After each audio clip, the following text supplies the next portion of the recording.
All right. Franchise. Get in like the Marines. Franchise. Yeah. We're Franchise. in. Franchise. Franchise the damn thing. Welcome to Franchise Addicts, a podcast that usually covers every film in a given franchise, but today we have a special episode where Chris and I are going to be counting down our top 10 favorite movies from the year 2024. We finally did a countdown show. This was our dream. The only reason why we started a podcast was Been waiting my whole life. I love when listening to other shows that have their top 10 countdowns of the year. I am a sucker for it, like so many of us are. And to have the experience to do this was a lot of fun. It was a lot of fun. We saw a lot of stuff in 2024. I clocked, and I could be off by one or two, but I believe 59 movies for me in 2024. Yeah, you got me beat by quite a few. I think I landed around 36, 37. 36, okay. But I saw a lot of the ones that I wanted to. And you had to catch up, because I feel like by the summer, Yes. you were like, I've seen 3. Yeah, I did not see a lot of movies in theaters this year. It's pretty impressive considering all of the non-2024 movies we did in fact watch for the podcast that we're on right now. Correct. So many aliens. Having to watch those movies for the pod definitely cut down on my desire to watch new movies that came out. Yeah, but it's the season. Now is the time. Yep. Now is when it's happening. The Oscars are upon us. We're in full swing. This is movie season, and so it's incredibly fun to get to do this as we reflect. And it's also, besides, football is pretty much over. It's like, what else is there to talk about now? It's the full movie season. That's it. Award shows every weekend of, varying degrees leading up to the Oscars. Different movies are winning different awards. You don't know fully what's going to happen. I think we have an idea what the top 3 films that could be winning Best Picture are going to be, but... Yeah, I think Amelia Perez is done now. Yeah, but it looks like Anora's picking up some major steam. Yeah, I'm happy about it. Yeah, and The Brutalist just waiting in the wings. Waiting in the wings. So what are the top 3 for you? Or do you still have Amelia Perez in the top 3 because of the fact that it was up until a week ago? No. Okay, so what would you... And that's fair. What would you have? I would say that the top 3 right now that could win Best Picture... I'm not saying they're my top 3 favorite of the year. Not at all. We're not there yet. I think The Brutalist kind of battled through the AI controversy that it had a couple weeks ago. Yeah. And what happened with Amelia Perez and the lead of that movie and the tweets and all that sort of stuff definitely has slowed that down. It stopped winning awards at some of these other award shows. It's kind of concerning that The Brutalist isn't picking up those wins, and Anora seems to be, but I think it's The Brutalist, I think it's Anora, and I think the backdoor favorite... can I throw out a conspiracy that I have that no one has talked about? Yeah. All right. So I think I'm Still Here has like a backdoor chance. I think the lead in that, the female lead in that, is gonna, if not Demi Moore, is gonna win Best Female Actor in a leading role. Really? Yeah. So, I wonder. That would be. I don't know. That would be such a Coda move where it's like, this wins. Yeah. Nobody's seen it. Don't worry about it. Good night. But everyone that has seen it, it's a Letterboxd darling. Yeah, I see this. I'm with everything up in the air, I think that it could have like that kind of Coda come out of nowhere. Again, it's not winning awards and stuff like that. I would say Fernanda Torres is who you're talking about. The heavy favorite currently is Anora. Oh, interesting. Yes. I would say the heavy favorite is The Brutalist. But, so it's movie season. It's fun. The Academy is the Academy, all that good stuff. But we're here to talk about what we think. We're going to get down to our top 10. Yeah. So we're going to go through from 10 to 1. Obviously, we don't want to give away the 1 right away. Obviously, Chris and I are going to have movies that are shared upon our lists. Yeah, There's of only course. two of us, we like similar movies. Alien it's gonna Romulus, happen. number one. So if we do share the same movie on the list, we will wait until the person who has it higher on the list to give the full talk through of it. We'll try to avoid spoilers as much as possible, but I will give a head warning that if we spoil any of these movies for you, we do apologize. We do want you to go out and watch these movies if you haven't, but we also want people that have seen them to have something to listen to, kind of our takes on movies that we don't get to talk about on our regular show. Yeah. But I'll try to. I will stray away from specific plot reveals, I guess. But yeah, no, those are the rules. That's how the Top 10 Movie Podcast rules go. We have read the rules. We are ready to go. So without further ado, the podcast, the Franchise Addicts 2024 Top 10 movie list by Luke and by Chris. Luke, do you want to start and give us your number 10? Yes, I do believe that my number 10 is going to be present on both of our lists. Oh. I think it's going to be higher on your list, so I think I'm going to say it, and we're going to wait to talk about it. Sure. My number 10 is Red Rooms. Okay, actually not on my list. Wow. Yeah, it's honorable mention, but okay, great. I love it. So this was a movie recommended to me by Chris. You watched it. You loved I liked it a lot. It's really good. I definitely considered having it around the same spot. It was basically that 10 spot was up for consideration. So this is a French-Canadian film. It is a writer-director, Pascal Plante. Yeah. And it is a very David Fincher, true crime, kind of the fans. It's a hard look at the fans of true crime and what that can do to the psyche, what it can do to certain relationships with people that, potentially fall in love with the person that's committing the crimes. It's about the dark web and, wanting to see the worst things in the world shown to you on video, and the kind of value that has in these certain sects of society. Relatively short film. I think it's only about an hour 40. Very glossy, very tightly edited, and lead performance in it by the female who I don't have her name. Juliette Garepi? Very gripping. She's a powerful performer, really and good. I really dug this movie, and it kind of scratched the Fincher itch for me. Yeah, that's interesting because I love it too. I'm actually reconsidering. I should have put it at 10 as well. But that's why we're doing the list. That's why we're doing the sharing list. This. Yeah. There's movies that didn't make my top 10 that I really, really enjoyed. They just didn't make the list. I'm happily adding Red Rooms. It knocked off another movie that I thought for sure that we'd share this one, but I'll get to what it knocked off when we get to our honorable mentions later. Yeah, there's some truly chilling parts in it. There's parts that, it's really good. I think it goes without saying that any of these movies on either of our lists we highly recommend. Yeah, highly recommend that one. But it's one of those movies that I think appeals to a larger group. I think you're going to potentially tell, since we are two males on this podcast, that we have a more male-centered focus on a couple of our movies that, maybe your significant others out there or, women out there aren't going to enjoy quite as much as potentially two guys in their 30s and 40s will. But I think this is one that kind of stratifies both spheres. This is definitely something that I think my fiance would enjoy watching.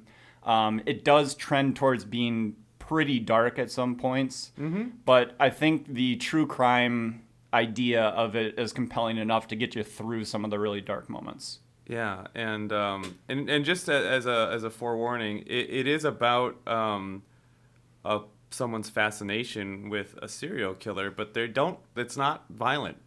None of it is really shown. You're shown some very tense situations, but you're not shown graphically what is occurring to the young women that are murdered. Yeah. But yeah, great movie, honestly. And just a cool way to shift the perspective. So it's not in the perspective of the lawyer trying the case. It's not from the perspective of the person that's the criminal that is on trial.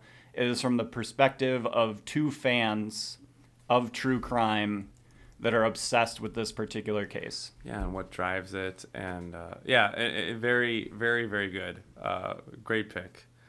Some cool poker stuff in there too, if you're a gambling guy. Very cool. Yeah, a lot of poker and some. Yeah, just really, really good. All right, your time. My 10. So speaking of fandom, I think my 10 is a fandom pick. And as I said, I was going back and forth on what to put in this spot, but I ended up going with the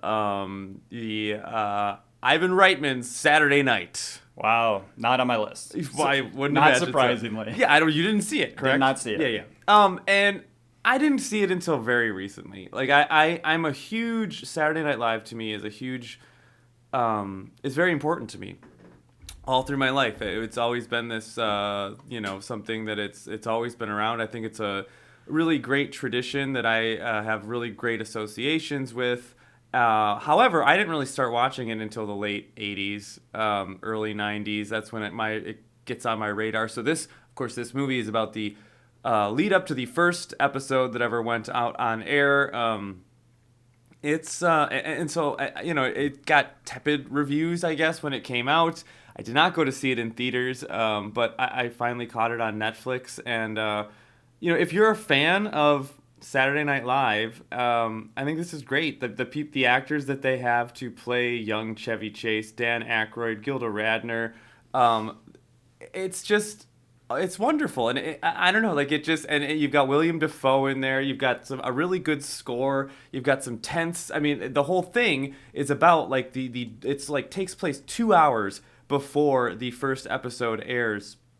So it's very tense, much like, of course, the actual writing of the show, you would imagine. I think it's a lot of fun, and I just had a really nice time, enjoyed myself. I think it's a good time. And if you're a fan of Saturday Night Live, I think you should check it out. A lot of interesting people playing celebrities. Most notably, you've got Nicholas Braun, who plays Andy Kaufman and Jim Henson. Not my favorite part of the movie, by any means. Actually, maybe my least favorite. But still, there's some good stuff. Just the rest of the cast though, really nice. Gabriel LaBelle as a young Lorne Michaels. The only besides William Dafoe, the only cast member I recognized was Rachel Sennott, who plays Rosie Schuster, who's essentially like Lorne Michaels' kind of not really wife, but wife. But it's a nice ensemble cast. It's a very young cast. I think it speaks to it having this kind of no-name cast for the most part. Speaks to how that show was when it came out for the most part. And I don't know. It's a lot of fun, and it does celebrate something that I think is one of the best, comedy television traditions of the last 50 years. So there you go. Saturday Night, number 10. Yeah, unfortunately, I don't have much to add since I didn't watch it. This was definitely not something that I was going to see in theaters. I will probably try and catch it at some point on the streaming services. Yeah. I enjoy Saturday Night Live. I just don't have the same affinity for it that Chris does. Yeah, no, it's my bucket list item. One of the number one bucket list item of my life is to go to see a live taping of Saturday Night Live.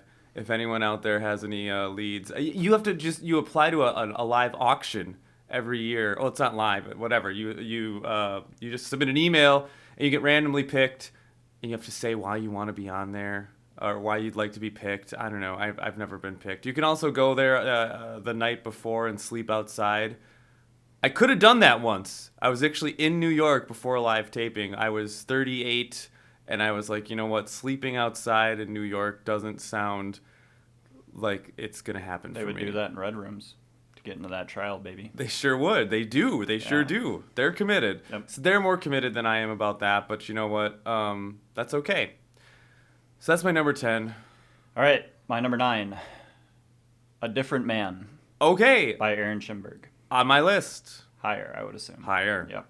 All right, so we'll wait on that. Your number 9. My number 9 is Kinds of Kindness by Yorgos Lanthimos. Not on my list. Did watch it. On my short list of honorable mentions. Yeah, so here's what I have to say about this. It's the type of movie that I want to watch from, I don't think this is like. Is it ultimately all the way successful at the three weird stories that it tells? So it's an anthology movie. It tells three different stories about similar themes. Yeah, and the you got Emma Stone, William Dafoe, Jesse Plemons, Margaret Qualley.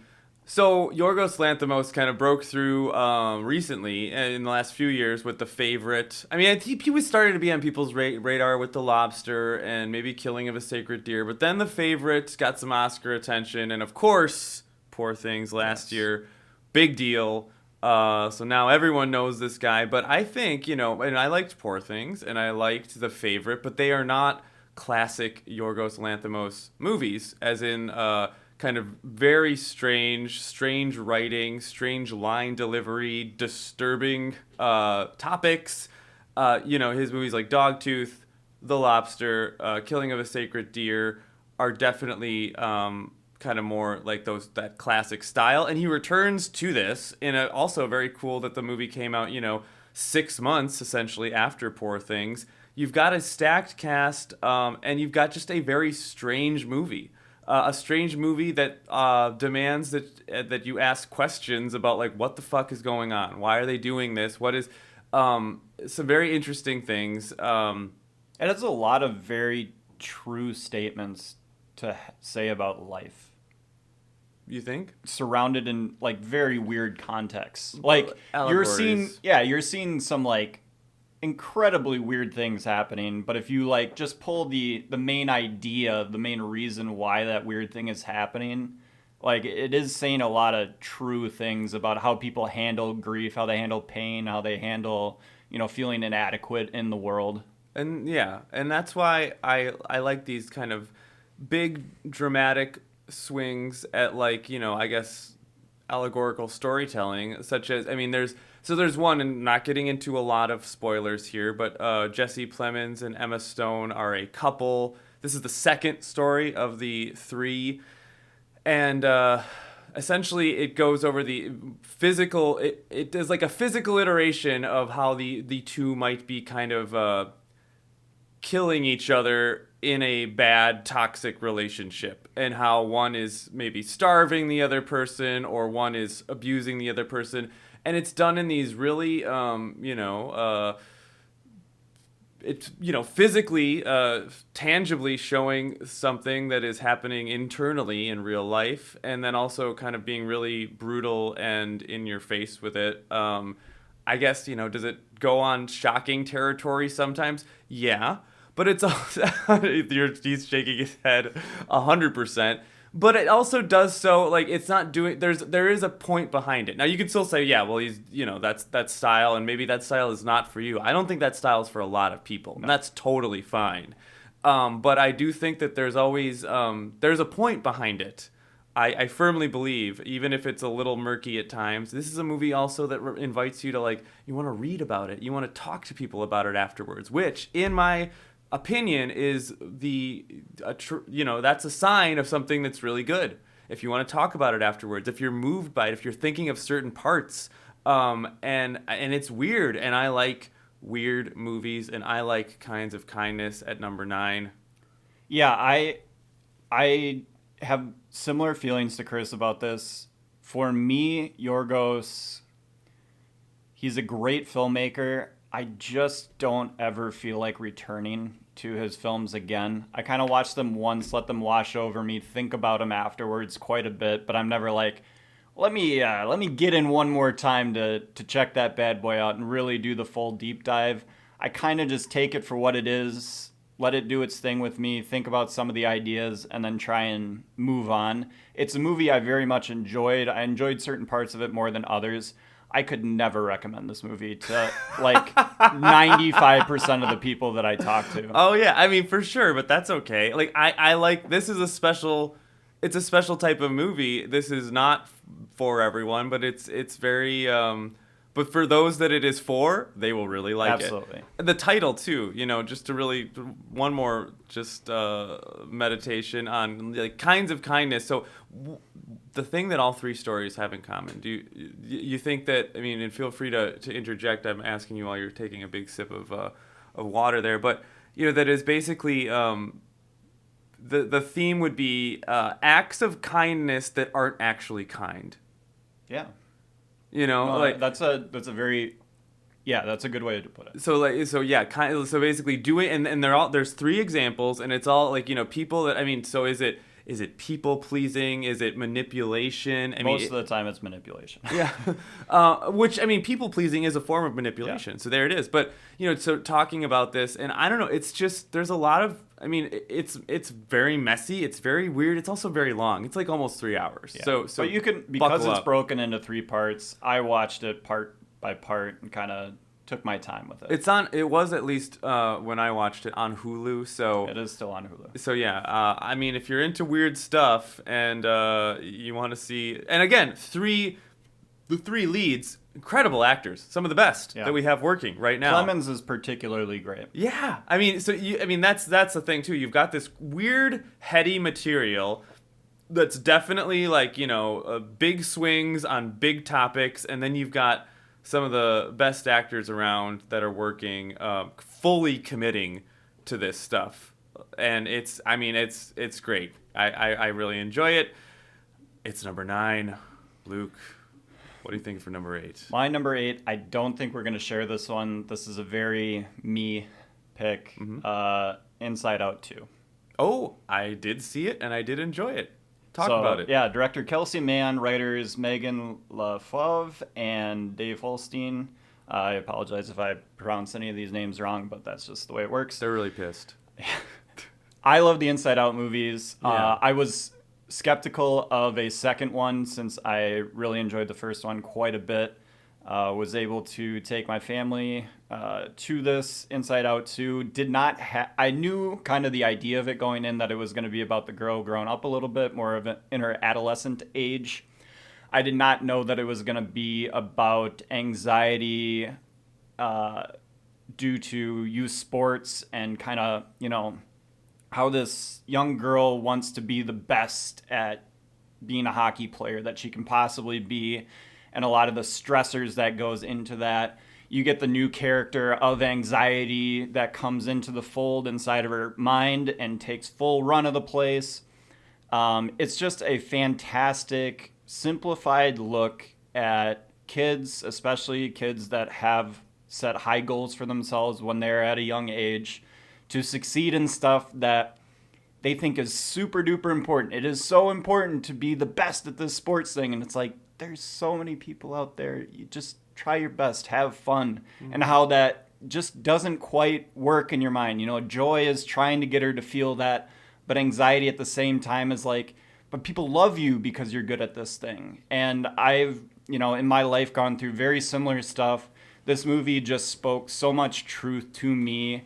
It brought me back. I mean, by the end of the movie, I don't cry very often. I really don't cry, but I had, a couple streams of tears coming down. And there's just some magic with Pixar that's able to bring you back to that childhood place that not a lot of other movies really can. Yeah. Especially, later in your life. And Pixar, it has flops, it has stuff that's just mediocre, but when it hits, and it hits good. I'm not going to, obviously rate this movie super duper high and say it's the best movie of the year, but to me, particularly, has to be on my list. Put it at 8, Inside Out 2. It's a great movie. It's the top grossing movie of the year. It is. You won that I did bet. predict that. Yeah, I went with Despicable Me 4, and I lost hard. I think even if you would have won Moana 2, you wouldn't have gotten it. No. But I knew that I mean, with the later release.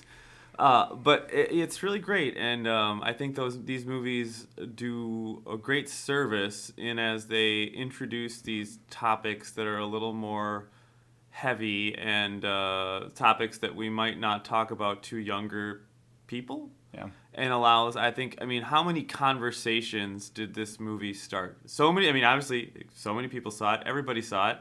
And how many, I mean, even when I was there, it started afterwards. It prompted some very good conversations that other people had with their respective younger children. And that's wonderful. And Pixar, they They were the king for a while, and then they kind of they fell off. Also, my kids got older, so I stopped seeing all of these. But they definitely reclaimed the throne with this one. So great pick. Thank you. All right, Chris, your 8. My 8 is, I know, not on your list, but it is definitely on my list. It is a little movie, Oscar nominated for Best Picture, The Substance. Oh. Yes! I saw it. Not on my list. Coralie Farjat. Farja? Is that it? Yeah. Farjat. There you go. Farja. Thank you. So I mean, this is a pretty popular movie. People have, but so this is what I'll say. And Luke and I talked about this, and Luke said this is just like a Black Mirror episode, but not as good. Mid-tier Black and Mirror. it's long, and yeah, Too long. It is long, and you could potentially cut back some of this. Okay, like I don't know if does it need to be 2 hours and 20 minutes? Probably not. No. Okay, but this is the shit that I want to see Hollywood come out with. This is nominated for Best Picture. It's not going to win, of course not. If Demi Moore wins Best Actress, is that the best performance of the year? I honestly don't think so. Probably not. But and that's more of a hey, let's just give her one. Yeah. But still, the fact that this came out and this is being celebrated on such a high level. And what is this thing? What is this movie we're talking about? This is a 2 hour and 20-minute hardcore gore fest movie. Body switching horror. With top tier production and very interesting good cinematography, good amazing editing, great performances. I mean, you got Demi Moore, you got Margaret Qualley, great. You got an insane story. This is awesome. Like this, and the fact that this is being celebrated and this is a big deal just fucking delights me. Yeah. This is, I want more of this. And yes, at the end, I've talked to everyone that I talked to, they say, or many people I've talked to. Couldn't it have just after like an hour and 30, 40 minutes, just have it end there, something like that. That's not the criticism that I give or the change that I would make. I think the 30 minutes of pure body horror at the end is like, it's what you come to the movies for, man. You don't get to see that very often. That's the cool shit. It's the amount of time that's used before where at a certain point I feel like I'm getting hit over the head, and maybe it's just me, but I'm like, I get it. I get the difficulties between what's currently going on between the female leads of this movie. Let's get to the crazier shit, man. And I just think it takes way too much time to get there. Yeah, I mean, I think the Dennis Quaid performance is wild and wacky, but they go to the well on that like 4 times, and you're like, yeah, I get it. But it's definitely like men bad. It's extreme. It's extreme. They hit all their points over the head with a mallet, and they hit it 3 or 4 times. Extreme. But that's the whole tone of the movie. The whole tone of the movie is like, we're gonna do things, and then you're gonna think it's already at an 11, then we'll take it to 13, then we'll take it to 15. It's the style. And yeah, I mean, it's not subtle at all. No. You cannot accuse this movie of being subtle. It is not subtle. But it's just a lot of fun, and yeah, you can say, well, it's talking. I mean, it's talking about one issue, right? Women wanting to, well, especially women, but not primarily women. It doesn't only have to be. It just only is in this movie. It's with the objective of staying youthful, of staying young, and I think obviously it is especially relevant to women and women in entertainment, sure. Right? More so than men. And so, and the whole, the piece of meat, how they really hammer that home and everything. So, it's not like it's saying something, and I think it's saying something that's worthwhile, and it's saying something in a very creative way. It's not necessarily not too many nuances on what it's saying. Yep. It's kind of just got, maybe one statement, and it's like, okay, that. And that's, but you know what? That's fine. Because this isn't, I mean, even though it is kind of, at least, especially when it came out, it is kind of like it's an independent movie. 100% it is. I don't know. It was bought by A24, wasn't it? No, it's not A24. Not A24? No. I don't know the production company behind it, but it's not A24. It's not Neon either. Okay. But it's on Mubi right now. If you want the streaming service, you can watch it on Mubi. Which I think how many movie subscriptions are booked and then 2 hours and 20 minutes later canceled. Yeah. So many. But I think it was a lot of fun, and I saw it opening weekend, and it was just, I'm a fan of horror movies, and I'm a fan of that genre for the creative stuff that it can bring in a atmosphere of film that is otherwise kind of stifled a lot of times. Sure. So, unlike Kinds of Kindness, this obviously isn't on my list. I would recommend this movie to a heck of a lot of people. I think it's definitely worth watching. Me calling it a mid-tier Black Mirror episode, I love the TV show Black Mirror. Yeah. So like mid-tier Black Mirror, give that to me all day. If they dropped 3 mid-tier Black Mirror episodes tomorrow, I'd watch all 3 of them back to back to back. Yeah. So it's not that I didn't enjoy this movie. It's just not a top 10 movie for me. Hey. I think there's kind of obvious reasons for why it is getting kind of the awards buzz that it's getting. Demi Moore, coming back to, movie star form, I think being one of those. I think there's other reasons that I won't get into. You can kind of look on that for yourself. But I think this is like it's a top 20 for me. Yeah, I love it. And let's more of this. Let's do sure. more Yeah, of this. Absolutely. This movie getting the buzz it's getting is only going to help movies going forward. And that's the thing too. And that's with some of the picks on the maybe we can get a flippin' Ari Aster movie to get nominated for Best Picture at some point. That's the dream. Please, one of our best filmmakers, but he makes horror and just will never be nominated because of it. Beau is Afraid. Was that horror? Yeah, that's the scariest movie ever made. But yeah, and with the list, some of the picks that I have they're picks that I actually liked the movie, but also these are the types of things that I like, that I find really encouraging and exciting as far as the types of movies that are being made, and I want more of them, even if they are not perfect. Nothing is, but that's something that definitely weighed into my decision of my picks. What about number 7? Ooh, buddy. My second in a row now of a sequel. Okay. Joker 2. Fully do it. Coming in at number 7. Had to be on my list. How high would it go? It lands at 7. Yeah, so not on mine, but I mean, maybe you heard this episode. We did an episode on it. I did not like it at all. Absolutely. So what do you want to say about it?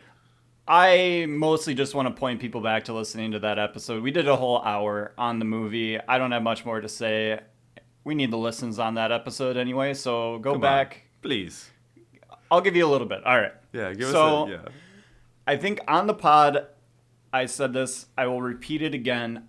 I didn't know that you could get away with doing this. Some would say you can't. You can't. Box office results. He got it to a movie theater. He did. I paid a ticket to see it and was blown away with the choice that Todd Phillips, who wrote and directed this movie, along with Scott Silver on the writing. It is just a gigantic middle finger to everyone that enjoyed the first movie for certain reasons. I didn't particularly like the first Joker movie for the reasons that he is criticizing, so I had no problem with what he was saying in Joker 2. I think the first Joker movie is fantastic. There's a lot to love about that movie. Yeah. Joker 2, pointing back to it and kind of criticizing the people that like it for some of the more negative reasons, I think is completely fair by the creator. I think the people that have an issue with, this is not, it turns out this movie isn't actually about our Joker from the DC universe. It's well, I mean, it's more about the idea of the Joker than it ever was about the true character. And making it a musical, it is a musical in that there is singing and dancing numbers and stuff like that, but it's a jukebox musical in that they're not writing their own songs for it. I ended up, listening to a lot of the real versions of the songs, not just the musical renditions that they were doing, but going back to the actual songs that they were doing, kind of the meanings behind those songs. It added a lot more depth to that movie for me. And I just think there's just something special about it. Not so special that it's at the top of my list, but it had to be in my top 10. I just think that in 5 to 10 years, people are going to look back on this and be like, that was so crazy that he decided to do that. I think more love will come out of it. That initial shock of everybody going to it, kind of having the lead up of hearing little bits and pieces from critics and stuff, and oh, this is really bad, this is a disaster, and then people get into it, they immediately take to social media and either blast the shit out of it or, like I did, praise it for what it is. And I think as soon as that kind of divide dies down, people will come back, they will return to this movie, they will appreciate it for what it is. It completes the piece with the first Joker in telling a full story, and I don't think there's anything it needs to say other than those two movies. I think, well said.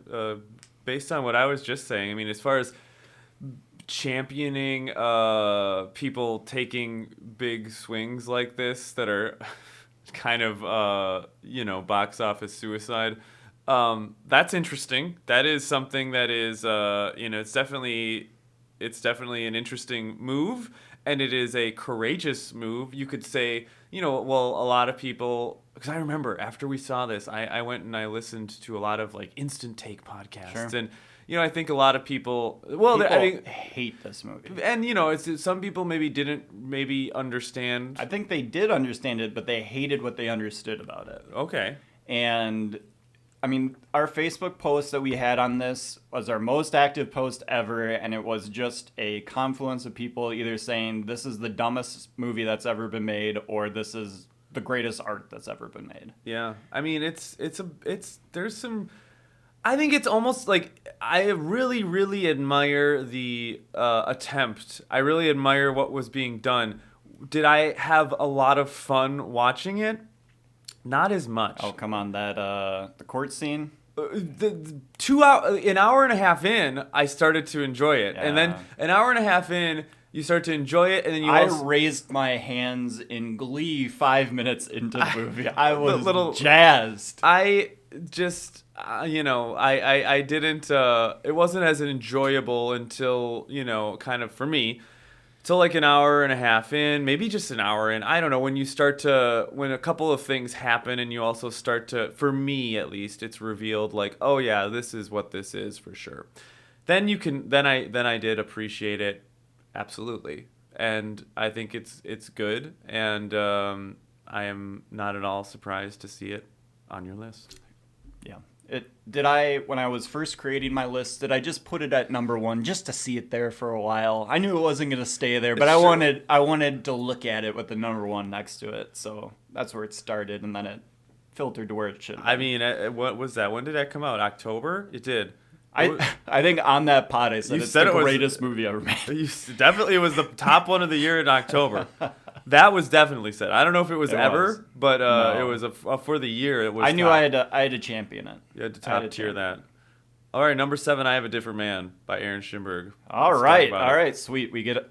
So we were able to text a little bit about this after I finally saw it. This was a high recommendation from Chris. Yeah. I ended up watching it and really, really enjoying it.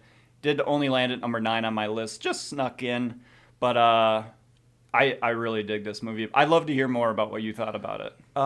Yeah, I thought this was just a really, really clever film, by Aaron Schimberg, with, of course, a really, really great performance by Sebastian Stan. I'd say potentially my favorite performance of anything on my top 10. It's really I'd good. have to really think about it for longer. That wasn't really the project for today, but man, I was blown away by his performance. Yeah, and I didn't see The Apprentice, for which he is nominated for an Oscar. I think people are mostly like, obviously that's the one getting more awards and stuff, but this is the better performance. Absolutely. I mean, well, I can't say absolutely. I didn't see The Apprentice. I don't feel like watching it right now. But then Adam Pearson, too, who comes in for the last hour of this movie, the man that this movie is basically based around, and the way that they work him into the script so perfectly, and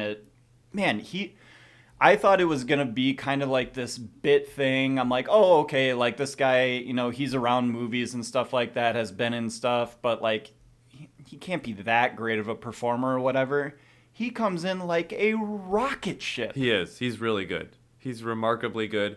And he's playing, and it's written so well for him to like basically take the reins of this movie, because that's his character in the movie is essentially doing that from the Sebastian Stan character, like literally taking the movie away from him. Yeah. And you have to be, because Sebastian Stan is so good, you have to match that level, and Pearson comes in and just kills it. It is interesting that it is a little self-reflexive that way. Yeah. That it literally takes it away from him, while that is what is happening both in the plot of the film and then also in the actual film to us, the viewer.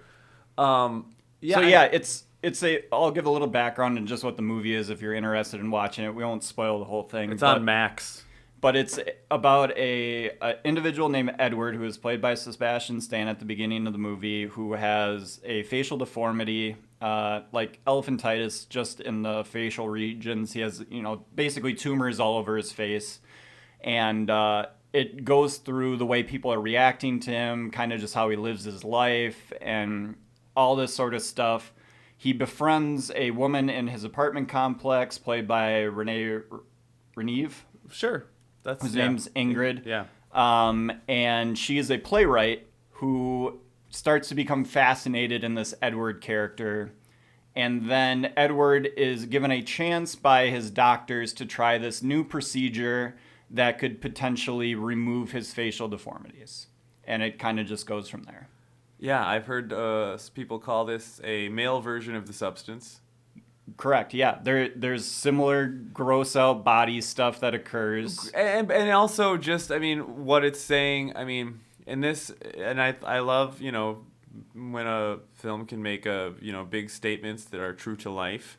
And I think this one probably more eloquently talks about that than the substance, which is a little more show over tell. But this one is saying basically your the vanity of appearance and all that, like, it doesn't matter at the end of the day for these characters. And I think it's a little bit of a spoiler. But I'm not saying anything specifically. That you can think that you need to have this, and this to achieve greatness, but in the end of the day, it is all it's in your mind. Yeah. It is all your perception. That is what drives everything around you. You are in control of what your world looks like, even though for so many of us, and as a natural human condition, like, that's not how it actually works. We see things, we have feedback, we know how we look, we know our insecurities, things we don't like about ourselves, and that does affect us, and it tortures us in many ways. And that those tortures are seen in real time. This is a very cruel tale, I guess, that happens as far as this guy thinks he's gonna, Edward thinks he's gonna finally have the life he's always wanted, and then just finds that he can't get away from himself, and that defeated person is inside him, and that it doesn't actually matter, and someone that does have that condition can live life to the fullest and have this ridiculously great life. And it's again substance-like, and they take this concept and then they take it to 11, 12, 13. They're going to put it on overdrive, so it is funny at times in a very, very dark way. It is a very, very dark comedy, especially by the end. It's just kind of I don't know if I would not say that I laughed, but I laughed at one scene in particular quite a bit. It's part of the spoiler, so I won't fully mention it. But okay. it's a Sebastian Stan vocal performance that is very, very funny, and physical acting performance that's very funny. But this movie, it'll make you think. It'll keep you riding along with it the entire way. Again, the performances, especially by the two male leads in this, are just absolutely fantastic. Don't get scared off by having to deal with similar ideas to the substance that could kind of skeeve you out about potentially watching it. It's worth it, and And this isn't a gore fest. No, it gets it over with in like 5 minutes. There's and then one or you're two scenes, one or two scenes that kind of play with that, but for the most part, by and large, it is not at all. It's just more the topics and the ideas explored that are the real one for one. Yeah, highly recommend. Really love this movie. If I would have been able to marinate even long, it could have gotten a little bit higher. So speaking of that, number 6, I switched number 6 and 7 back and forth up until I left here today. But for number 6, I put, and again, this used to be my number 7, but I switched it with a different man for pure spectacle and pure love of the cinema and having a good time. Number 6 is Dune 2. Wow, higher. Okay, we'll wait. My number 6 is I Saw the TV Glow. Okay, not on my list, but a really good movie. All right, Jane Schoenbrunn. This movie follows 2 younger kids who get super invested in this TV show, kind of like a Buffy the Vampire Slayer. I guess that show's it's crazy. Yeah, so I don't know what the show actually. The male is in a more sheltered family who's not able to watch this show. He befriends a older girl from his school who's also super heavily invested in the show, who allows him to secretly watch the show with them as they grow up together and are going through different challenges and changes in their own life. The girl is transitioning from being a female to a male, and the male lead is going through a similar situation. And as we see them older, we are then told more about how their growing up occurred, kind of the abuses and challenges that they face, and how the TV show that they both loved when they were kids has kind of been this safe point in their life that they always can come back to, watch by themselves, feel like the show is speaking to them and to the people that they are and encouraging them going forward. It's a beautiful, beautiful story about how, the medium of television, the art that's in it, can just connect with individuals in a way that like transcends what it's actually doing for other people that are just watching the show as, whatever, like I like this when it's on, don't think about when it's off. And just how art can talk to you and guide you through these challenges that life, especially the big challenges of, transitioning or being bi or being gay or something like that. And this movie does it so well, so subtly in some ways, but so provocative in others. It's not over the top. It's not trying to hit you with this liberal agenda or anything really like that. It is actually showing you the pain that these characters go through, the hope that they can make it through and find someone that truly loves them for who they are in it. In a way, and this is the only time I'm going to mention this movie again, that Emilia Perez is unable to do and absolutely flops. So, because Emilia Perez is not on my list, it's not that I don't want to watch a movie about trans people or anything like that. I Saw the TV Glow is the actual artistic version of that story that I want to see, and I think it nails it. I love this movie. I went into it thinking, maybe I'll like it a little bit, and was absolutely floored by the end. It's really good. It's I really like what you had to say about how it talks about how media, how shows, how films or whatever can be this beacon of safety for some people. Yeah, and I think you and I particularly, we have lots of conversations about going through difficult times in our life and how rewatching and watching certain movies over and over again to like try to come to terms with what you're going through is so helpful to us. I mean, that's why we're doing this right now. Yeah. This is our therapy, ladies and gentlemen. Yeah, this is free. So, yeah, I really think that it does a good job. It's got some parts that are just very brutal. Yeah, some brutal stuff. Yeah, and you mentioned this to me as far as like potential minor spoilers. It points at potential abuse that occurs to one of the characters, but it doesn't necessarily. The one thing that this movie doesn't do a lot of is specifically tell you anything. No. And there's a lot of times where you'll be like, is this is what I'm seeing really happening, or is it somewhat figuratively? And I think the answer is like, yeah, most of the time it is a little bit figuratively. Like, what is the reality? It's kind of subjective. I think it's one of those things, especially if you've done any type of behavioral health therapy or anything like that, where it's very hard to use words to explain the emotional trauma that you may or may not have been through.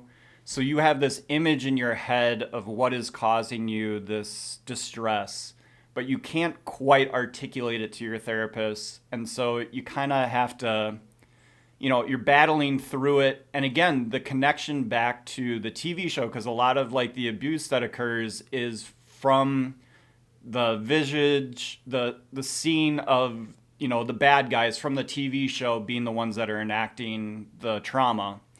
And so you're finally seeing something on a screen represented by another artist creating this TV show, and you're pointing to it Leo style and going, oh, that's this emotional response that I've never been able to articulate, that I'm finally seeing someone else depict, and that's what I went through. Primal identification. Yeah.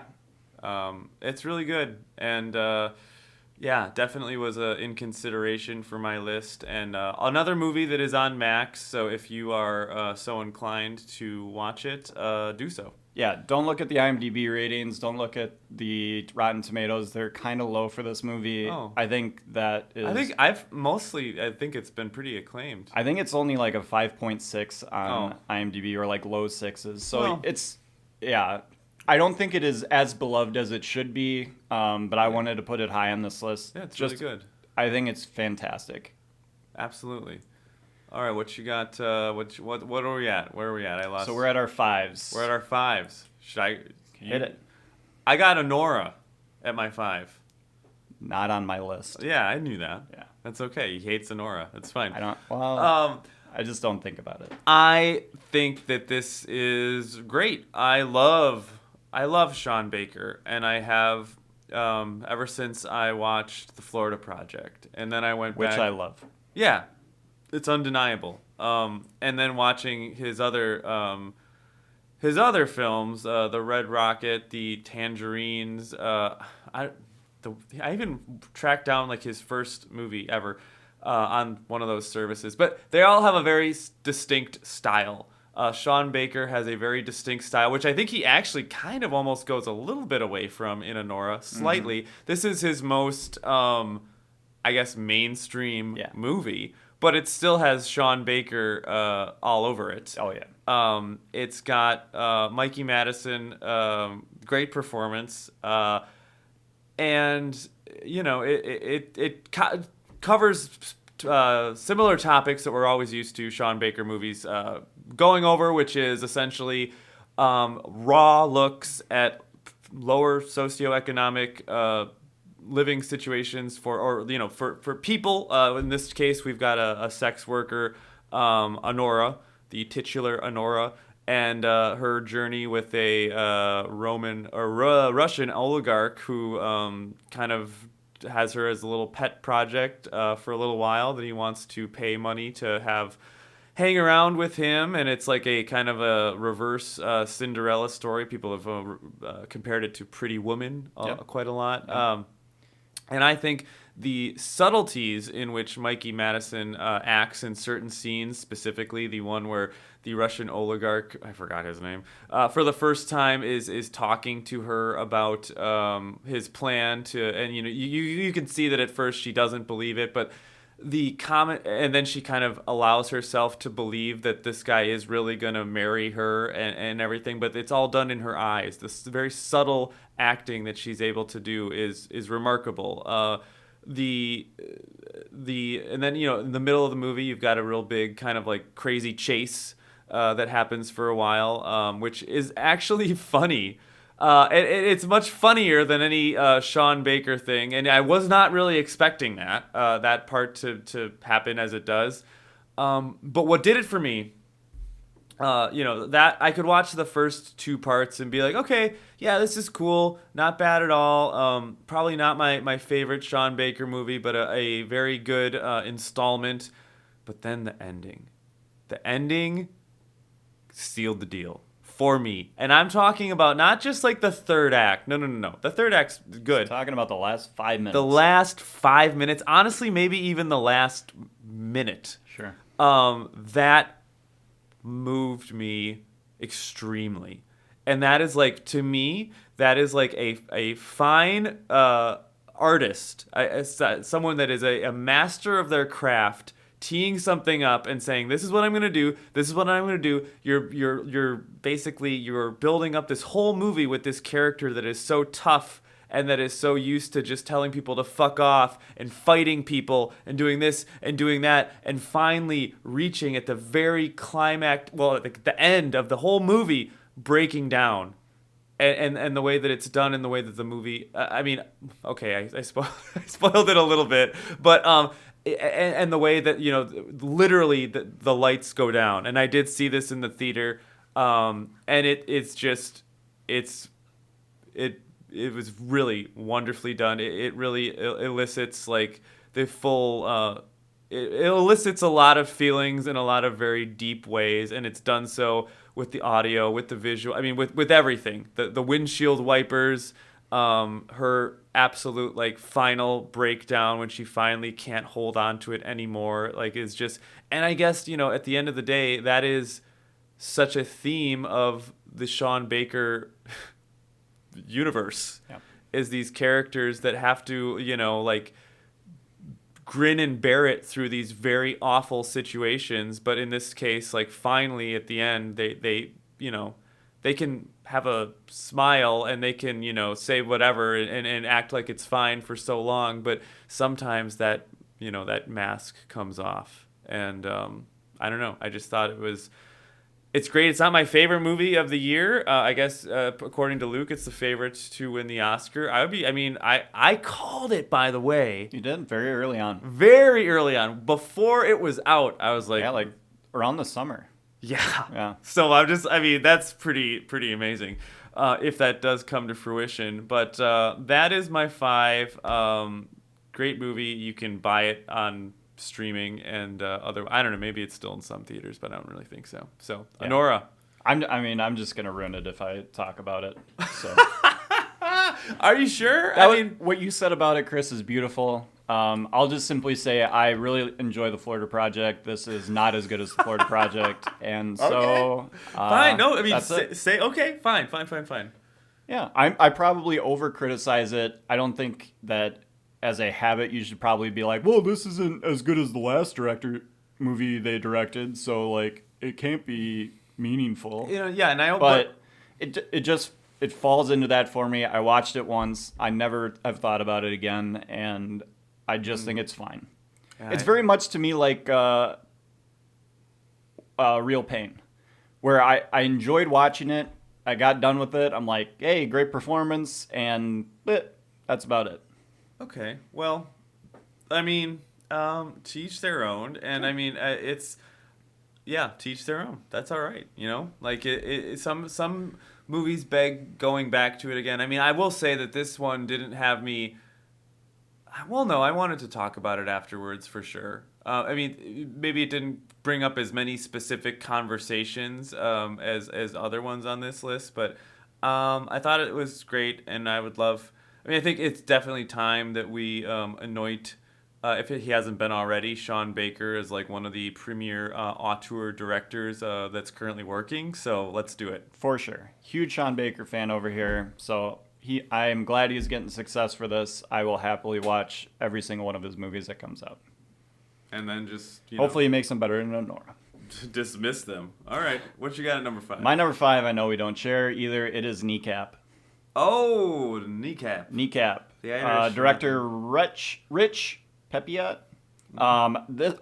Try to pronounce the writers of this movie, because it is written by the rap group from Northern Ireland, who were the first group to mainstream rap in Gaelic, Irish Gaelic, which is now, I believe, a shared official language of Ireland along with England. At the time of when this movie is written for, it was not, and was the main thrust of what this movie is talking about. So This movie is very much about Irish politics in like the 90s, early 2000s, something like around that era. It is actually starring the three members of the rap group that this movie is telling a half-true version of their origin story, basically how they came up, how it came to be. It stars, not really stars, but Michael Fassbender is in the movie. He's featured. He is featured. Yeah, he has I don't know. This movie is very train spotting. It is punk rock, even though it's talking about rap, British humor, action, quick cutting, that sort of stuff. Guy Ritchie is all in there. So this is just way up my alley. I think, Chris, you had said you watched the first half, weren't really into when they were breaking out into like the different, it kind of looks like music videos for their rap that they're kind of doing. Yeah. There's a lot of like just party scenes of them performing and the crowd reactions and stuff like that. But I think there's so much more involved. It's talking about history, which, I love, and especially this complicated history of Protestants and Catholics and English and Irish and people in Northern Ireland that see themselves as Irish, and the rest of the people in Northern Ireland who see themselves as English or a part of Great Britain. And how, they're just constantly being like, why can't you just be a part of this culture that has dominated you? And kind of the response by these Irish people that are like, no, we're Irish and we're going to do our thing. Who never thought that rapping in a different language, a language of their people, would be something that people would, get behind and would be so transgressive and would move the masses as much as possible. And then, obviously the stuff that they're talking about too kind of complicates it, because they're talking about doing drugs and stuff like that. And the more Republican, so this is, don't think Democrats and Republicans in America, this is different. So the Republicans in Ireland are the ones that want to bring back the Irish Republic. They don't want to be a part of Great Britain. They want to be just Irish. And they're very militaristic, but they're very straight-laced. They're very much like, we need to be perfect examples of the type of people we are, so we condone drugs. We don't like it. It's not good. And these guys are, in one way, saying, we are Irish. We speak Irish, but we also do drugs. We're also young. We're also hip. And this is what's going to move the masses, not you old fogies who think that blowing up cars and stuff like that is going to get the politicians to look our way and make any changes. I think it's a fascinating look. If you're interested in that kind of political sphere at all, it's very, very cool. You got to get through if you don't enjoy listening to rap and reading subtitles, all of that stuff. But if you like train spotting, if you like Guy Ritchie classic movies like Lock, Stock, and those types of movies, it's just a really fun romp. And I watched it, had a ton of fun. This is probably the most fun, other than Dune 2. That I had watching the movie, and I really enjoyed it. That's why it's where it is, number 5 on my list. Kneecap. Okay. And that is the name of the rap group, is Kneecap. Okay. I think it was maybe just sometimes when you're not in the right mindset, it was fine. I just kind of didn't. I was just like, I'm not interested in watching something like this right this second, and then just time got away from me. But no, I've heard great things, and it seems like a very fun thing to revisit. Top 5, baby. Top 5. The top 5 has been cracked. Now, top 5's been cracked. Now we're cracking into Number that 4. top 4. Do you want to go, or do you want me to go? I'll go. All right. Something that I'm guessing is on your list is a little movie by J.T. Molnar, Strange Darling. Higher. Okay. We will wait. My number 4 is The Brutalist. Higher. Yeah, I figured. All right. Number 3, I have Dune 2. So I know Dune 2 is already on your list, so we can talk about it here. Dune 2? So I am a humongous Dune fan. I've read at least the first 4 books of the Dune series. This Dune 2 movie is the second half of the first book. I loved it from the moment I saw it. It sucks that it came out at the time that it did. What, March? Yeah, and kind of it lost out on a lot of the award swing as a result of that. Also, the first movie got a ton of below the line awards and stuff like that. So I just think that this movie just wasn't going to get the same amount of awards love. But man, did it get critics love. It gets my love. The way that it depicts a book that is so complicated, so in the minds of its characters, so visually like stunning if you're, using your own imagination as you're reading the book, and throws it onto screens. I saw things, I imagine this is what it was like when people saw Star Wars for the first time. Mm-hmm. I saw things that after reading the book I thought I'd never see on a screen. The first movie's great. The second movie blows it away, where I'm just like, holy crap, they did it. They did it. It looked exactly like it was in my head. It's amazing. I love Dune 2. It is my big, money-making, obviously, Inside Out 2 made a ton of money, but this is my big monster movie that I just love to pieces. I can't wait for them to try and attempt to do Dune Messiah. Yeah. But Dune 2 is a special, special movie.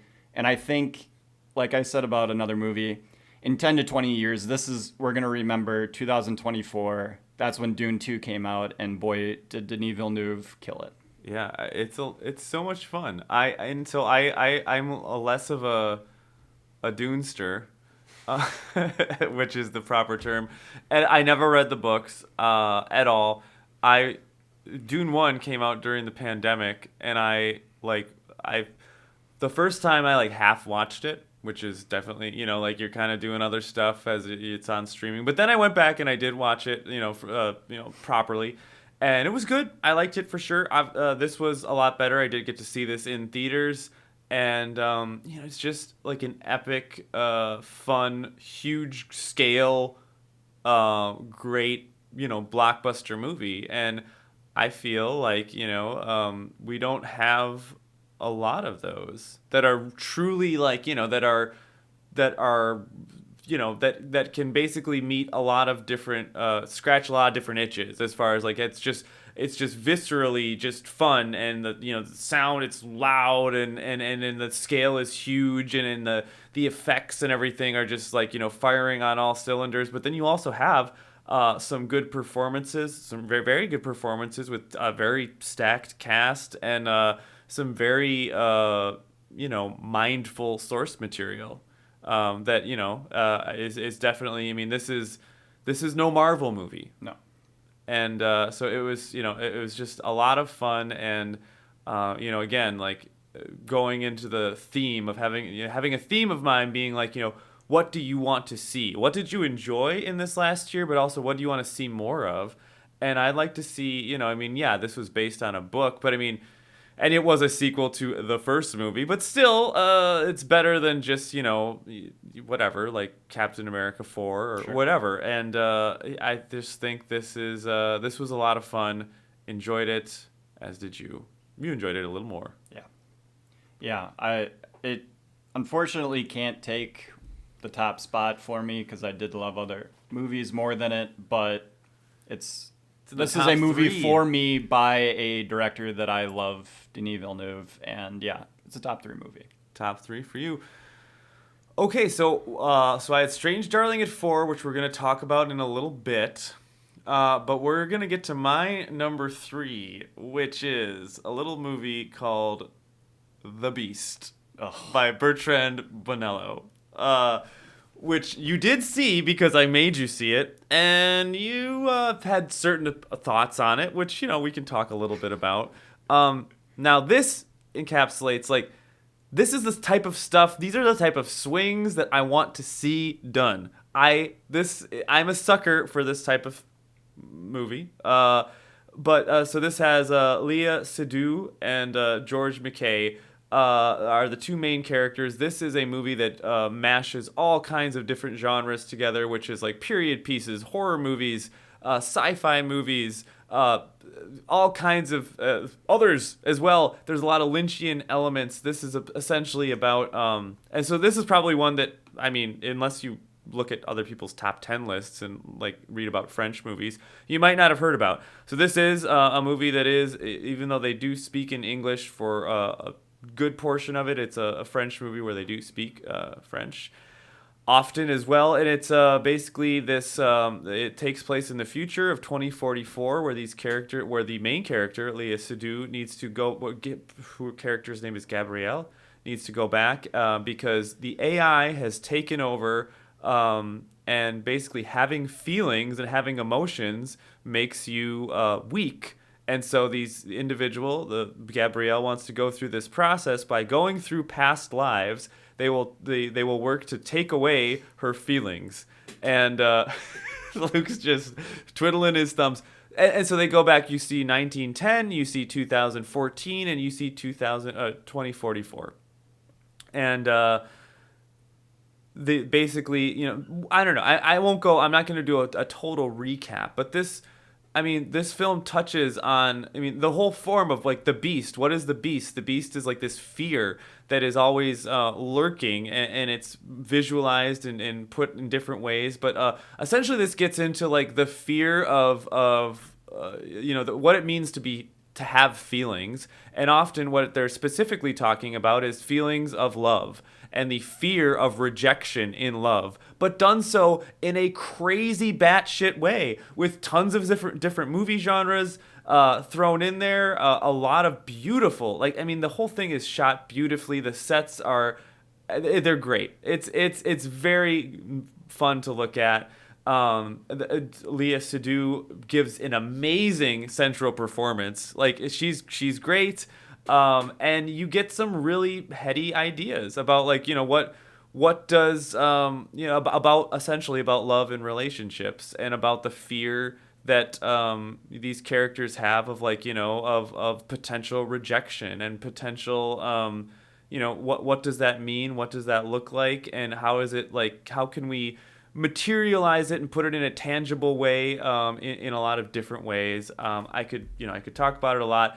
Do I think this is all the way successful? Well, no. There's definitely parts where you could be like, oh, that part could be taken out or whatever. But this is a huge swing, and I think it connects on a lot of it. And this is the type of movie that I want to see. This is, I like sci-fi in general. I like horror in general. This is obviously also like a romantic movie. It is at times it's a period piece. It is a psychological drama.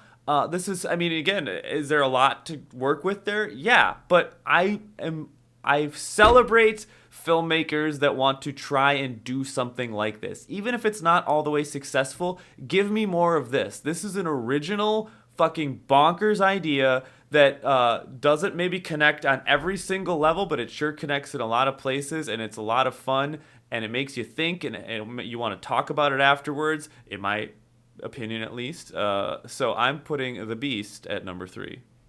Bad Charlie Kaufman. And shout out to my guy Louis Lewansky. Yeah. Modern day little incel boy. Yeah, the 2014 story. This movie is a fart in the wind for me. Okay. It all style, no substance. But I was just talking about the substance. It has no substance. Oh, well, but maybe that's in the beholder, right? Because Sure. I was able to get a lot of substance out of it. I will say that Rebecca caught the last 30 minutes of this movie with me. As she walked in, as I was watching it, I was screaming about how much I hated it. And was basically like, Chris made me watch this movie and sucks. It's true, I did. She watched off and on looking up, and she's like, oh, this is a very Chris movie. Yeah, and that's the 100%. Then that's fine. I'm fine with that being a feature of me. I was visibly angry an hour into this movie. I'm like, how much longer is this? I'm pausing it, go, an hour and 15 more minutes of this nonsense? It's 142 minutes. Again, 100% this is not for everybody. Not even close. But you're talking to a guy that has a Titan shirt that I own. That's true. So I love French movies as much as the next person. I find joy in a lot of them. This movie did not hit. If I were to rank my 36 movies, this would be at the bottom. Oh my goodness. Hey, you know what? That's all right. But that's number 3 on your list. Number fucking 3. Le Beast. Now we're getting to the true reveals, because whatever is my number 2, you already know what my number 1 is going to be, because my number 2 is Sing Sing. Higher. Yep. Okay. Which means that my number Oh, one. okay. Yeah. No, so now I is know. I did the Strange math. Darling. Strange Darling. Okay. Okay, so let's Do you want to talk about Sing Sing first or Strange Darling? Strange First? Darling first. Okay, so my number one movie is Strange Darling. We did a pod on this, so again, see that pod. This movie caught me by surprise. It was released on Twitter by a couple of people that I trust with their reviews who thought it was fantastic. I immediately texted Chris. I'm like, we got to go see this movie. It's great. Went out of our way to see it. Boy, was I happy that we did. This movie is tight. It is shot gorgeously. It has a story that is very compelling with a couple twists in it that you don't particularly see coming until they do, but it all makes sense in the end. The two lead performances are fantastic. It is funny, it is heartfelt, it is sad, it is brutal, and it is fast-paced, but then slows down when it needs to for that beautifully shot scene in the car with the blue lighting, the conversation between a couple before the culmination of their relationship in the hotel room. Man, this movie is just something else. I can't wait to see the next thing that this guy, JT Molnar, does. This guy's a star. These two leads are stars. Willa Fitzgerald. This movie was my favorite experience going to the movie theater. This is great. That's really what it should be. My favorite movie shouldn't be one that I sat on my couch and watched. This, I went to the theater. I saw on the big screen. Boy, oh boy, did I love it. It's great. There's the pod about it. It's when you get up to the top few, it's kind of, you're kind of splitting hairs. And I had no idea what this was going to be. I did go into it truly blind, as I would recommend anyone that wants to see this. You can rent it. I don't think it's for free on any streaming services, but highly recommend. I mean, if you like Quentin Tarantino movies, if you like just any, I don't know, like most movies, it's there's like Ari Aster movies. Sure. Yeah. I mean, it's not like crazy scary like it's not so Hereditary or Midsommar. Not really, but it has similar brutal stuff. There's some brutal stuff for sure. But yeah, and Kyle Gallner and Willa Fitzgerald. I mean, it's essentially it's two people for the most of the movie. There are a few other people that occur in small aspects, but 95% of the movie, there's just two people on the screen at all times. And so, I mean, it's absolutely great. I loved it, and I couldn't recommend it more. It's a lot of fun. Check out Strange Darling. Great pick. Okay. So. Yeah, shout out to my guy, Ed Begley Jr. Oh, yeah, he is one of those other ones. Swinging. That breakfast. Love it. That breakfast scene. Yeah. So strange. Love it. Okay, at number 2 for me, I'm looking at the poster right now. I was gifted for my birthday by Luke here a very large and in charge framed poster of my number 2 film. It is monumental. It is The Brutalist. Yeah. My number 4 movie, your number 2. This is, I mean, where it lands on my list isn't super indicative of how great. You hate The Brutalist. I know. How great I think this movie is. I just think that it shows how good I think, Dune 2, Sing Sing, and Strange Darling are. Yeah. I just probably, at the end of the day, enjoyed watching those a little bit more. Mm-hmm. The Brutalist is brutal. It is. And it takes a lot. It's 3 hours and 35 minutes or so to watch. And it's everything that you could ever want from a just big picture, humongous depiction of a life. Yeah. And I think it knocks it completely out of the park. The performances are incredible. The story is incredible. It just gets richer and deeper every time I hear someone talk about it, anytime that I think about it more often. This will be a movie that I continue to come back to over and over again and find something new and special about. Yeah, it is a very special, very event-based movie. Or as far like it's a big production. It's a big thing. Everything about this was big. Except for the budget, $10 million.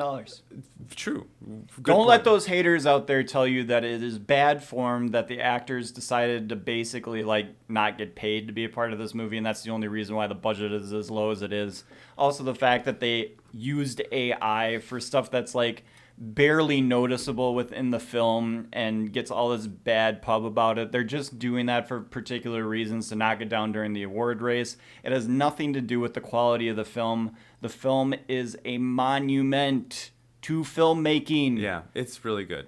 Capital F reminds me of Paul Thomas Anderson, There Will Be Blood, among other movies. But that one, it really, and that's my favorite movie ever. So, of course, this is going to strike a chord. I think, it kind of goes a little crazy at the end, and it is ultimately a nihilistic movie, but that's okay. That's why it's honestly probably because of because I am trying to change my worldview just a little bit as I get older. I put it as number 2. Because it does. I mean, it's wonderfully done. It's an epic tale of this whole person's life, and it says so much about what America can do and what it can do to and what the process of art is and the ugliness that's inside all of this stuff. And it's there's truth to all of that. And well done, Brady. But it's it's kind of like leaves you being like, oh man, that sucks. Yeah, sad.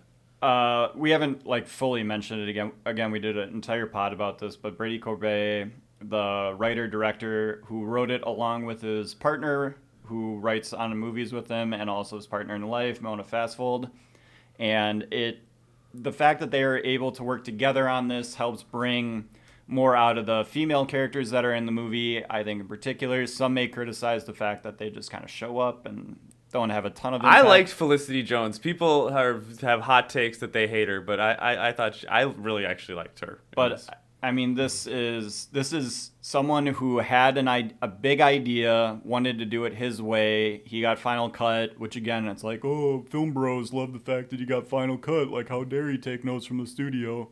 Like, all you people that have criticized that and don't like that in the first place, you're just trying to knock this movie down because whatever.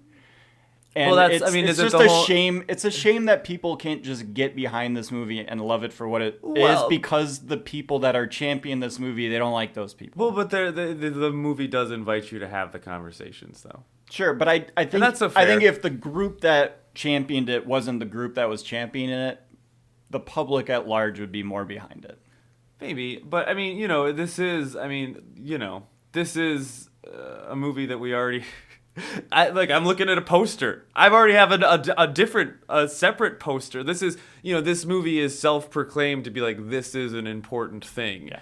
And I think when you do something like that, you invite yourself up to these kind of, fair conversations about it. I think it holds up. And I think, yes, it's being very bold and very, there's a lot of confidence in having your poster just said monumental by all these different sources. It's like a joke.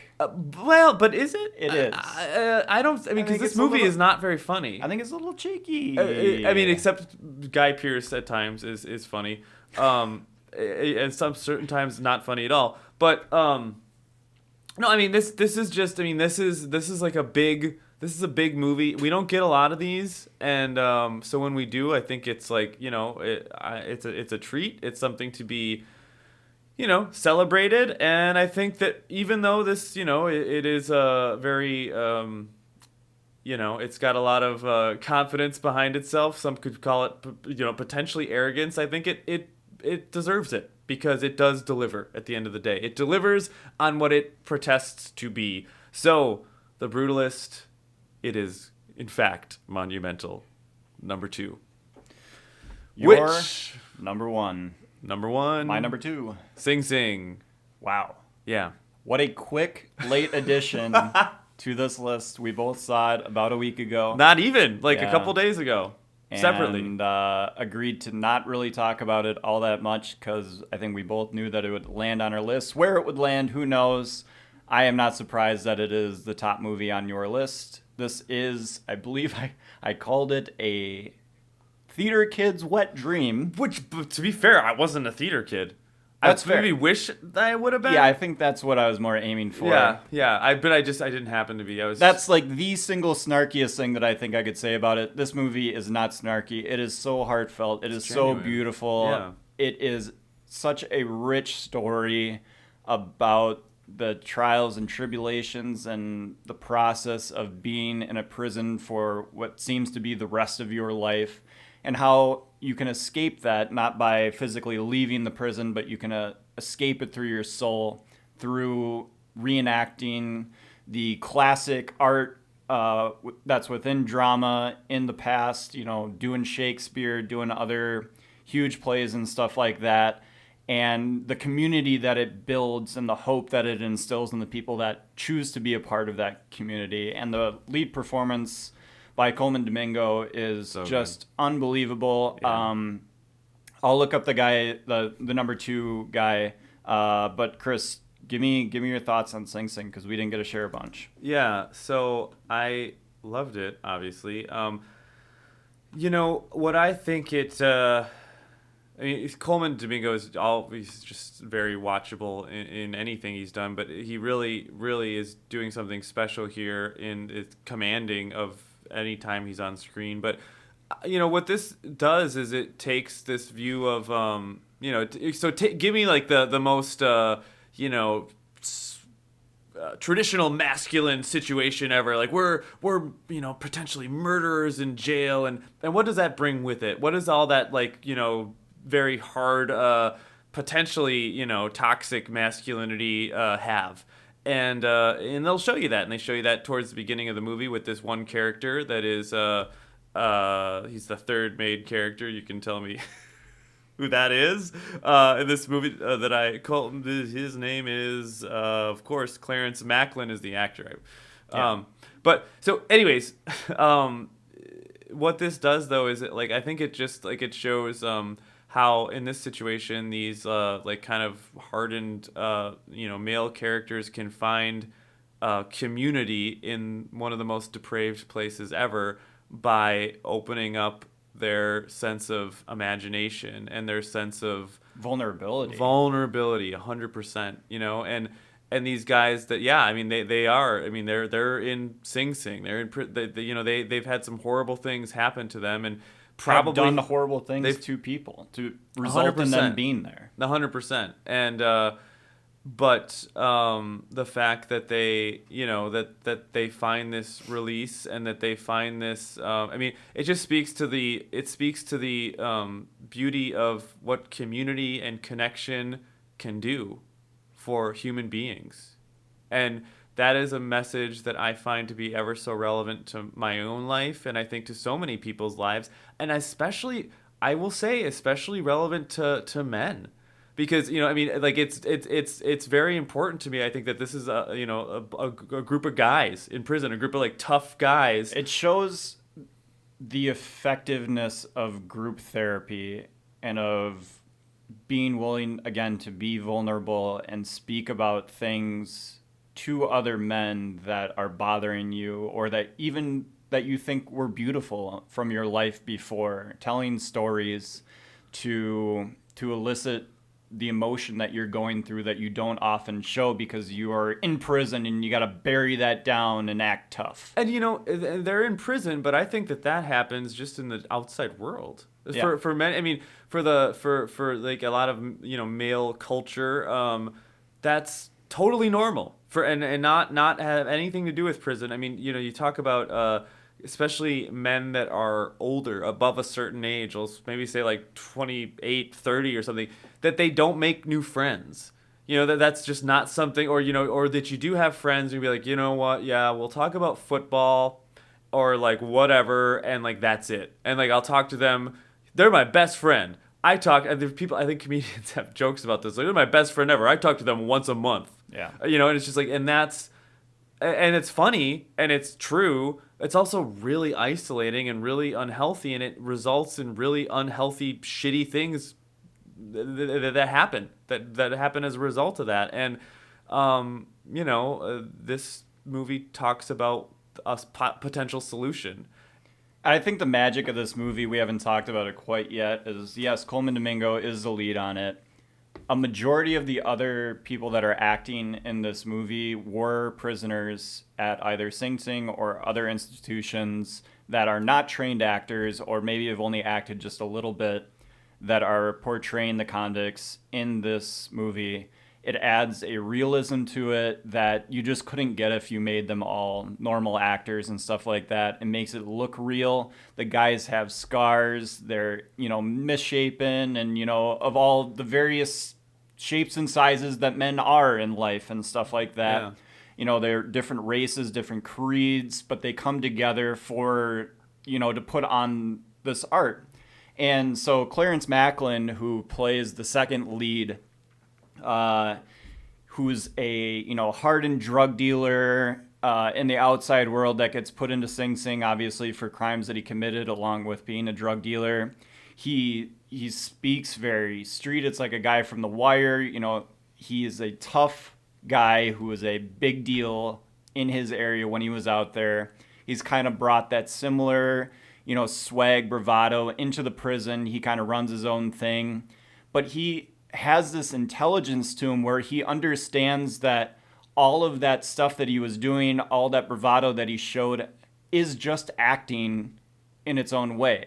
So the way that he acted as a drug dealer, the way that he made people afraid of him, the way he got what he wanted, was all in the end just kind of acting. And so when he joins this drama group, he's able to tap into this kind of just raw ability to say words that have been said over, like people have done Shakespeare over and over again, but he does the monologue from Hamlet in a way that you've never heard someone do it before, because he's bringing his experience of life to those words. And it changes everything that you're hearing, and is just fantastic. Another person I want to shout out, Sean San Jose, who plays Mike, Yeah. has just an incredible story monologue between him and Coleman Domingo as they're separated by their cells next to each other. They're able to speak over the top of the wall, but they're both leaning on their bed with their backs against the cement wall, telling the stories about basically what got them into prison. And Mike goes on about, being on drugs and how it caused him to do things that he never would be doing, and how he sits in prison every single day and just cannot explain to his family, the people that he loves outside of these walls, why he did the things that he did, and how he's had to come to terms with them, and how the ability to act has really caused him to take this internal look that he never would have if it wasn't the way that he was doing. I mean, these performances will bring you to tears if you allow it. Yeah. And it just means so much more that these guys, besides Coleman Domingo, and I'm sure he has his own experiences too, actually live these experiences. It's very authentic. And are showing them to us on screen. So it's an honor to be able to see it. Yeah, I mean, well said. It's super authentic, and while so we said all these there's a lot of heaviness to all this that's behind this, and it was part of the RTA program, so the rehabilitation. I don't think we've arts. said the director either. So director Greg Quidar, written by John Richardson, Brent Buell, and Clint Bentley. I think Quidar also helped on the writing of it. Yeah, that's what I have too. But yeah, so shout out to those guys. They put together a fantastic film. Yeah, and another thing there's a lot of serious angles here that we've talked about, but another thing, when you watch it, it is fun. Yeah. There's some things that we watch, we watch The Brutalist, and it's serious, and there's things you can behold and be like, wow, this is great, but this literally, when you're watching it, it makes you feel good. Well, they made a great choice in that the main piece of work that they're working on, the play that they're doing. Yeah. They've been doing a lot of dramas, famous dramas, like I've said, Shakespeare and all that sort of stuff, Death of a Salesman, all of that in the past. And the idea comes up that maybe we should do a comedy. And because people want to, sometimes laugh in prison instead of just being reminded how terrible the world is through these drama plays. So they decided to do a comedy, and watching untrained actors try to do comedy in a, stagey way is very funny to try and watch them wrap their minds around, try to grapple with. And like you said, it just adds that through line of humor that really lightens the mood when it needs to. And just for the record, just to clear it up, there's 3 professional actors in this, at least for our purposes here today. Coleman Domingo, who's the lead, of course, Divine G, the guy who plays Mike, Sean San Jose, and then the director, the guy that is the director that comes in as the director, his name is Paul Racy. Everyone else, including Clarence Macklin, were they were formerly incarcerated men who were themselves an alumni of the program during their incarceration. So this is their real story. So yeah, you might have seen Paul Racy if you saw The Sound of Metal. Yeah. He's fantastic in that. He plays the blind support group leader that the main character in The Sound of Metal goes to, and he helps him out. He's got a type of role that he plays. And he plays a similar role in this. Yeah. But really great. Definitely see it. You can buy it to stream, but it is worth it. DM me, and I will give you my Apple login, and you can. Oh, do it. So yeah, that great countdown. Really good stuff that came out this year. Any honorable mentions? Yeah, we'll do a couple honorable mentions, and we'll just re-go through our list because it's kind of hard to follow as we're going around. Sure. A movie that I had to knock off that I'm surprised wasn't on your list, Civil War. Yeah, no. I think it's good, but I wasn't like, it's, I don't know. It also, I mean, to be fair, I saw it in April and I didn't revisit it, but sure. I don't know. I think there's a couple of visual set pieces in that I thought were fantastic. I like Alex Garland movies. I just don't think it's one of his best, but shout out to Civil War. Furiosa Mad Max Saga, we saw that together. That's a good one. Great action, not quite as good as what it is basing its story off of, but I think is worth a shout out. I'm going to give another, more kids movie shout out. I love The Wild Robot. Heard that's good. I think it should probably win animated movie of the year. I don't think it will. It kind of seems like that silent movie with the cat is going to win. I don't remember the name of that, but if you have children, you want to watch a movie with them that you too will enjoy as an adult, The Wild Robot, can't go wrong with it. All right, for my honorable mentions. And Terrifier 3. Of course, you can't mess T3, with baby. T3 art in a Santa costume, doing things with a chainsaw. Nobody should. Art, not to dog. Mention, you did it again. Oh my god. He always does. Crazy for that one. Art. So my I got We Live in Time, which is did not see that one. Florence Pugh, Andrew Garfield, A24. I've been waiting on this one. It just dropped on Max. Yeah. Yep. So I know. I mean, just say very very nice look at relationships through time, good ups, downs, and I think Florence Pugh is one of my favorite that's working right now, and Andrew Garfield is very good, and it's a very good movie. Also, The Bike Riders, you did see that, correct? Yes. Yeah, I liked it a lot. I love the Jodie Comer. Bad in it. No, I love the Chicago. That did it for me. That excited me. The way that you got excited about the beginning of Joker 2, I heard Jodie Comer talking in that Chicago accent, smoking all her cigarettes at the laundry, and I was like, yes! Let's go! McLean? Yeah, that's right. It did it for me. I really liked it. It was fun. And then a twofer. Ooh. This one it's maybe one honorable mention, but it's actually 2 movies, and it goes to the Satan Baby Spawn duo of films that came out earlier in the year, Immaculate with Sydney Sweeney and The First Omen. Oh man. Both came out like within a month of each other, and I mean they are horror movies that are not like highbrow in any way, but as far as like, having a kind of horror movies that are probably better than they have any business being. They're both a lot of fun, and they both had Satan spawn baby storylines. So immaculate, the first Omen. Yeah, I'm gonna throw out a couple more because I just like listing movies and talking briefly about them. Okay. What was your final feelings on Monkey Man? It was fine. It was fine. It had good action sequences, and that's what I got. I actually just finished up watching a documentary about a cult in India by this guru that I think Monkey Man was kind of playing off of, and I enjoyed that story as much as you can enjoy a story about terrible things happening to people. Yeah, I agree. Monkey Man. Was that the yoga thing? It's not yoga, but he's a guru who basically. And then he had that woman that was like took over for him. Yeah, yeah, I watched that. Did you? Yeah. Okay, I enjoyed it. It's it's called like the Cult of Pain or Cult of Fear. Cult of Fear, I believe, is what it's called. The Fall Guy, very fun movie. Twister is a very fun movie. Shout out. Two of my least favorite movies that I saw this year, I would also like to give a heavy shout out because there's, to truly hate something, you have to kind of love it a little bit. That's what you're feeling about The Beast, I know. I've already said what I wanted about The Beast.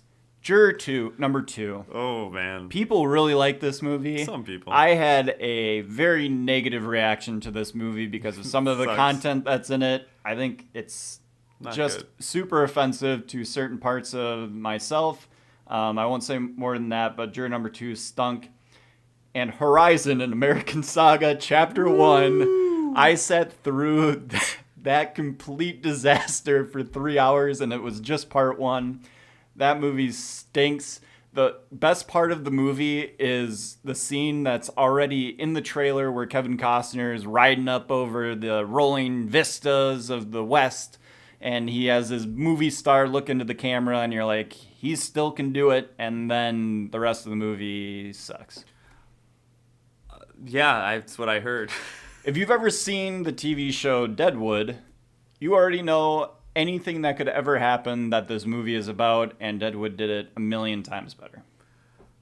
Okay, my two before we move on to last two honorable mentions are gonna have to be they're going to be, of course, you know what they are. They are Totem, which is a Mexican movie that is about specifically about a 7-year-old named Sol who's dealing with a lot of grief, and it's by Lila Aviles, I believe. I'm totally saying that like a white person, but it's great. It's a sophomore feature, really really good. Highly recommend it. It's just, I don't know, like seeing some heavy stuff from an interesting point of view.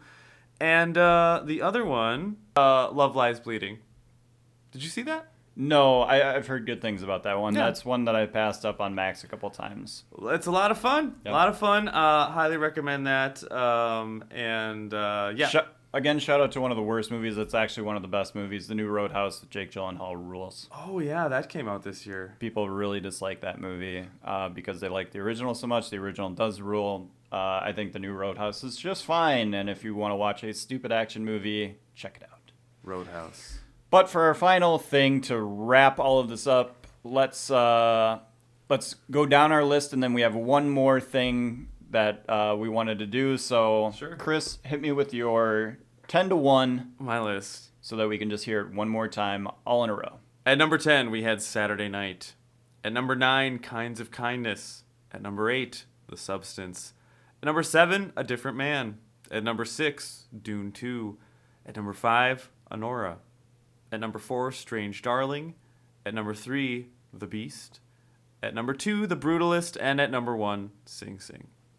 So I was off by 1. I had predicted that we would share 6. Yeah. We only shared 5. Because you thought Red Rooms? Yes. Okay. Yeah. I mean, and I did say that was an honorable mention, so okay. How about yours? My number 10, Red Rooms. Number 9, A Different Man. Number 8, Inside Out 2. Number 7, Joker 2. Number 6, I Saw the TV Glow. Number 5, Kneecap. Number 4, The Brutalist. Number 3, Dune 2. Number 2, Sing Sing. And number 1, Strange Darling. That's it. Shared a lot in the top 5. Yeah, I'm not surprised. No. And, I mean, I think we both Sing for the win, though. I mean, gosh, that almost didn't happen. Yeah, ranked choice voting, I think that makes it, between our two lists, the number 1 movie. Yeah. And we almost, I mean, we were on the fence about watching that, so. Well, they held it the release of that movie was crazy. Yeah. It was almost impossible to watch in theaters when they first released it back in August. And then they pulled it from theaters, so you just couldn't watch it all of the fall. And then it just came to streaming. Like a week ago. Yeah, so we were waiting on this one. I do want to shout out Nickel Boys. I haven't seen it. I feel like I'm going to love it quite a bit. It was another one that was really, really hard to see. I could have potentially seen it at like noon today. Yeah, we talked about it. It just seemed too crazy to try and mash it in. But if I were to have watched Nickel Boys, it probably would have landed on this list somewhere. You don't know that? Probably would have landed on this list somewhere. You can't say that. I would have taken Red Rooms out. I would have been fine taking Red Rooms off. Okay, but to be fair. But you could hate that movie. That's true. You have no idea. That's very true. Yeah. But for our final thing, I wanted to wrap this up because we don't just watch movies for our podcast. We don't just watch new movies that come out in 2024. We try to build our resumes, Chris. We try to watch, the classics from the past, fun movies that we've heard about that were released at various times that maybe we just haven't had the chance to come around to again. So I wanted to know what your favorite movie that was not released in the year 2024 that you watched this year was. Chris, what was that movie? For me, this also just happened within the last week. It's going to be a 2019 movie by Trey Edward Schultz called Waves. So, baby. Yeah. So this had been on my radar forever because obviously it's an A24 movie, so we all watch those as film enthusiasts. It has Sterling K. Brown as one of the leads, also Kelvin Harrison Jr., Taylor Russell, Lucas Hedges, Alexa Demie, and Renee Goldsberry. But it's two stories about it's a family, and there's basically a son that goes through a trajectory of life, and then halfway through the movie, a significant thing occurs in this boy's life, and then it actually goes into the sister's story. And Sterling K. Brown is the father of both of them. It is very crushing, very beautiful. The soundtrack is amazing. Very, very good soundtrack. It's shot beautifully. A lot of the overexposed shots. It's just my son, 16-year-old son, said, "Dad, this is my favorite movie." And I watched it based on his recommendation, and I gotta say, it was a very, very proud moment. I talked to him right after, and obviously, it is also a movie about family, but it's a tough watch. It's not necessarily fun, but it is very beautiful, and it was incredibly moving. So, Waves, 2019, Trey Edward Schultz. It is available. You have to rent it right now, but yeah, it's available. I have not seen this movie since the year it was released. I probably won't watch it again. It causes me a lot of pain, but I do think it is beautiful. Just some of the stuff that's in the story I relate to very heavily and still have some trauma over. So if you know anything about me, you probably have an idea of what the movie is about. But it is a gorgeous movie. It probably was my favorite movie of that year when it came out. Yeah. And this may be the most proud I've ever been of your son. Yeah, shout out to my son. We know that one of his sons is not getting disowned, and it's that one. Shout out Caleb. All right, so I think, Chris, can you guess the director of the movie that I will be picking? Oh, well, I mean, James Cameron? No. Oh, okay.